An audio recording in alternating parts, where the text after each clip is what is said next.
Hey everyone, welcome back. Hope you're having a fantastic day so far. So in just 4 months, we'll know just how high the next increase for all Social Security beneficiaries is going to be. But we're going to be going over 3 things that people might be surprised with that increase. Plus, the DOJ is doing everything they can to keep the audio from being leaked out to the American people between Joe Biden and Special Counsel Agent Robert Hur. We'll be covering that as well. But before we go ahead and dive into the main content of today's video, if you wouldn't mind helping me out real quickly by just giving this video a like, that just helps out with the good old YouTube algorithm, and also consider subscribing to my channel if you have not already. Plus, if you would like to receive up to $200 in free stock or $200 in free cash, in a pinned comment below, I will be leaving a link to Robinhood. All you have to do is once you click on that link is just sign up for a free account and then simply link your bank account. You do not even have to make an opening deposit. At that point in time, Robinhood will be sending you one free stock worth all the way up to $200. And if you'd rather just have the cash, all you have to do is once you receive the free stock, is just sell it for what it's worth and then transfer the cash value right back to your bank account. Okay, so diving right into our lead story of today's video, and while the House Republicans have been trying to get the audio leaked out to the American people, just to have more transparency with everything that went on between Robert Hur and Joe Biden in their interview. So basically, Joe Biden, of course, took home all those classified documents. He had some in his home, I believe in Delaware in his garage, and then he had some scattered throughout other places as well. And unlike Donald Trump, well, Joe Biden actually got off the hook because Robert Hur basically concluded at the end of the interview that his taking home of the classified documents, unlike in Trump's case, that Biden was just like this doddering old man that didn't know any better. So in that case, since he didn't know any better, then he shouldn't be charged with any crimes, even though the former president was charged with crimes for taking home classified documents. Say what you will, but just looking from the outside looking in, it almost looks like Biden isn't being charged for some reason and Donald Trump is being charged for another reason. Why that is, I guess you can make your own conclusion.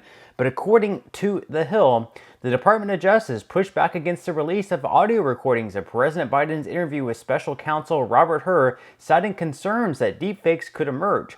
DOJ argued in a Friday filing that if the audio were released, it could end up being altered and passed off as an authentic recording, which would be shared widely. They said, quote, "The passage of time and advancements in audio, artificial intelligence, and deepfake technologies only amplify concerns about malicious manipulation of audio files." According to the filing, first obtained by Politico. They said, to be sure, other raw materials to create a deepfake of President Biden's voice is already available, but release of the audio recording presents unique risk. If it were public knowledge that the audio recording had been released, it becomes easier for malicious actors to pass off an altered file as a true recording, the administration added in the 49-page filing. Their argument comes after Biden invoked executive privilege earlier this month to prevent House Republicans from obtaining the recordings of his interview with Hur, who oversaw the investigation into classified documents found in Biden's private residence and former vice presidential office. A transcript of the interview was released to GOP House members before Hur's public testimony in March, and while Hur's 388-page report on Biden found that the then vice president willfully retained the documents after leaving the White House, he stopped short of bringing charges against the president. Instead, he described Biden as a, quote, "sympathetic, well-meaning, elderly man with a poor memory." And because he described Biden as such, Biden lashed out and got extremely mad at Hur for calling him that. So again, Trump charged for taking home classified documents, yet the exact same thing that Trump did in Biden's case, he gets off because he's once again a, quote, "sympathetic, well-meaning, elderly man with a poor memory." Again, think of how that is for what you will. It's completely up to you, but to me, it just looks like Biden's getting off because he is a Democrat and Trump is not getting off because, well, not necessarily because he's a Republican, but because they hate Trump and they do not want Trump in power for whatever reason, and whatever that reason is, again, it can be completely up to what you think. And again, is it really a thing of them being concerned about deepfakes, or is it a concern that, well, we had the election coming up in November, that's 5 months away, and we don't want this audio released to the American public just 5 months away. Biden's already losing in the polling by right around 6 points. And if we release this audio, could that go from 6 points to 8 points? Instead, we need to focus on Trump being charged, a convicted felon. We need to focus all this energy on saying that Trump is a convicted felon and we must not elect Trump. And we must keep all the negative energy of Biden outside. We cannot release these audio tapes. That seems like it more to me, but leave your thoughts in comments below.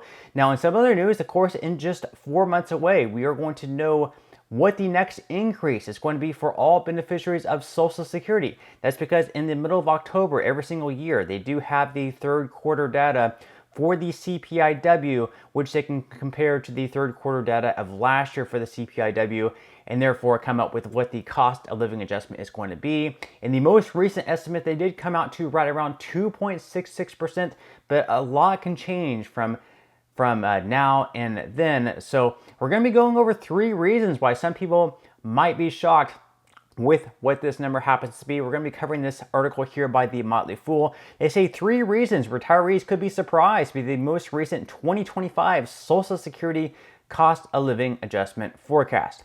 So the first one is that inflation is not coming down as quickly as expected. So despite the Federal Reserve's efforts to tame inflation with tight monetary policies, it has struggled to push the annual inflation rate below the 3% mark.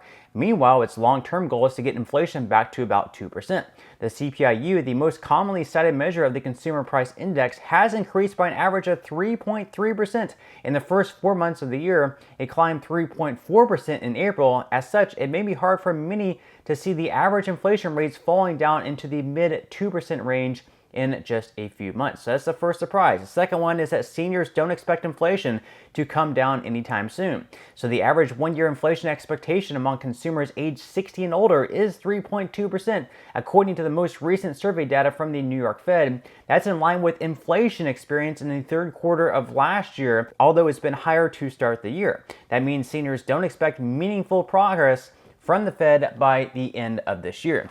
In other words, seniors expect inflation to climb at more than twice the rate expected by the Senior Citizens League through the third quarter. If CPI readings increase steadily at the rate seniors think they will, it would result in a COLA at about 3.3%. The reality will likely fall somewhere in the middle. Just because seniors feel inflation will persist doesn't mean that it will. That said, initial projections from experts for a steep decline in inflation have needed revisions since the start of the year. And then finally, the third reason is that the inflation seniors experience is different from the numbers used for the COLA, and this might be the most unfortunate one. So perhaps the biggest reason that seniors could be surprised by the latest COLA forecast has to do with the actual inflation that they experience. As mentioned, seniors have high expectations for the growth in inflation. That may be because the things they spend the most on are increasing in price faster than things younger people spend their money on. So unfortunately, the COLA is closely tied to the latter instead of the former. The COLA uses a subset of the CPIU measurement called the CPIW. It measures the inflation rate experienced by urban wage earners and clerical workers. It doesn't require an advanced degree in economics to realize that urban wage earners have very different spending patterns from senior citizens, and a 2.66% COLA, which was the most recent projection, may seem low based on the actual cost retirees experience, not just what they feel. Indeed, the Senior Citizens League estimates that Social Security benefits have lost about 36% of their buying power since 2000 due to higher real costs for retirees relative to the group tracked by the CPIW. That's because those who are seniors more closely follow what the CPIE is for the inflation rate. They spend more things on medical care, prescription medicines, things like that, and that rate often goes up a good bit higher than what the CPIW is. And again, in just 4 months, around October 15th, we will know what those official numbers are, but we'll have to wait and see. Is it going to be 2.66%? Is it going to be closer to 3%? Or maybe will it drop below 2.5%? Again, we will just have to wait and see.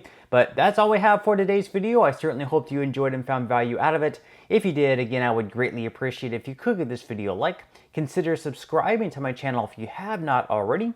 And I will see you in the next video.